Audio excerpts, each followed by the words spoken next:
Your bags are packed. You arrived at the airport early. Everything was going smoothly. Until it wasn't. You reached the gate ready to board when the agent looked up and said, "Sorry, you can't get on this flight." It's not just about overbooked planes anymore. Here are 11 surprising reasons you could be denied boarding, even at the last minute. Missing essential documents. Paperwork problems are tripping up even the most seasoned travelers in 2025. Do you need a visa, a vaccine certificate, or proof of onward travel? Confirm from official sources before it's too late. If you're a visa-free visitor, check if an electronic travel authorization is required. Countries like the UK and South Korea have recently introduced digital permits. You won't be able to board the plane if you arrive at the airport without it. Documentation is more complicated when flying with children because the requirements may vary depending on the airline and destination. It's best to keep your child's birth certificate and photo ID handy. You don't want to run into surprises at the gate. If you're traveling within the US, remember that the TSA's Real ID requirement has been in effect since May 7, 2025. Speaking of airport security, have you ever had to use face recognition tech? Facial scan refusal. Submitting your face for a scan at a US airport is dicey. The agencies in charge, TSA and CBP, claim people have the right to opt out, but the signage isn't visible to everyone. Plus, many travelers are finding out that the reality is much different. Only US citizens and permanent residents can refuse a facial scan at the Customs and Border Protection. Even then, skipping it is starting to look like non-compliance to some agents. A border official may flat out deny your right and insist you won't be allowed to board without the scan. In the end, choosing to opt out could put you at risk of a delayed check-in process.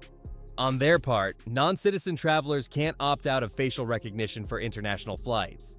If you manage to get through the security checkpoint, your conduct at the gate could still ruin your trip. Unruly behavior? Navigating air travel can be stressful, but your ticket doesn't include a free pass to yell at airline staff. Gate agents have the discretionary power to deny boarding to passengers they believe could become a risk in flight. It costs way more to turn a flight around, so airlines aren't taking chances. If you're being rude, aggressive, or appear to be under the influence, you can forget about getting on the plane. You might bring the right attitude, but the visible state of your document is what stands between you and your travel plans. Before we get to this, please like this video, subscribe to the channel, and turn on notifications. Let's continue with number 4. Do you have a passport? Good. Now check how it looks. Everyday wear and tear may be overlooked, but you'll most likely be left behind if your passport has holes, torn pages, water stains, laminate peeling, or unauthorized marks. Any major damage, particularly to the data page, is considered a potential risk. You won't make it to your destination even if the passport isn't expired. Check your passport while planning a trip. If it's worn out, apply for a new one well before your travel date. You understand why a well-worn passport can stop you in your tracks, but a good-looking one may be the curveball that throws you off guard. Invalid passport. You could be denied boarding for using a yet-to-be-expired passport if it's too close to expiration. This may not seem like common sense, but it's a tiny detail worth paying attention to. Many countries enforce a 6-month validity rule, which means your passport must be valid for at least 6 months beyond your planned departure date.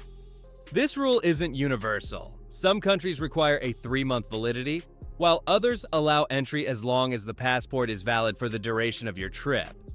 As with everything else in air travel, do your research. Check the specific requirements of your destination and follow them to a T. But that's not all. Ensure you have at least 4 blank pages for the entry and exit stamps. Still, doing all these doesn't guarantee a smooth sail. There's another hidden trap you need to know.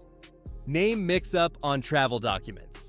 The name on your passport must match the name on your ticket, visa, and other travel documents. A seemingly small discrepancy, like a different spelling, shortened name, missing middle name, nickname, or typo could be flagged during check-in or boarding. Some people claim not to have had issues with omitting a hyphen or middle initial, but you don't want to tempt fate while traveling in 2025. Some airlines allow free correction if there's a mismatch and you notice it within 24 hours of booking the flight. Otherwise, it may cost between $100 and $500. If you change your name due to marriage or divorce, prepare your supporting documentation, like a marriage certificate or court order. You could get your travel documents right only to be turned away at the gate. Non-compliance with carry-on luggage policies.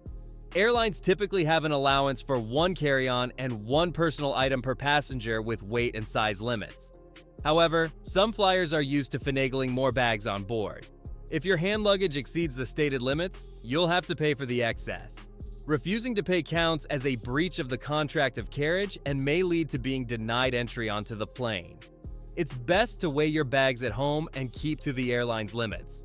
Similarly, those who ignore instructions to gate check their bags are liable and could be deboarded. A full flight with limited overhead bins isn't in the gate staff's control, so comply with their instructions even when they're inconvenient. Airlines are not only cracking down on baggage policies, rules on passenger appearance are also on their radar. Dress code violations. Believe it or not, your outfit choices could get you stopped at the gate as airlines are stricter about dress codes. There isn't a global standard, but there are some common grounds. See-through clothing, obscene body art, t-shirts with profanity, and going barefoot are not allowed. Airlines also reserve the right to ground passengers whose offensive odor may disturb other passengers. However, they can't refuse boarding based on an odor caused by a disability or medical condition. Being dressed appropriately won't matter if you don't show up on time. Lateness. The rule is simple. If you're late, you lose your seat. Time pressure is a big part of your travel day, but you should do fine with the good old tip. Get to the airport at least 2 hours before a domestic flight and 3 hours before an international flight. This accounts for the time you spend at security, the check-in counter, and the gate. Know your airline's check-in cutoff and boarding window.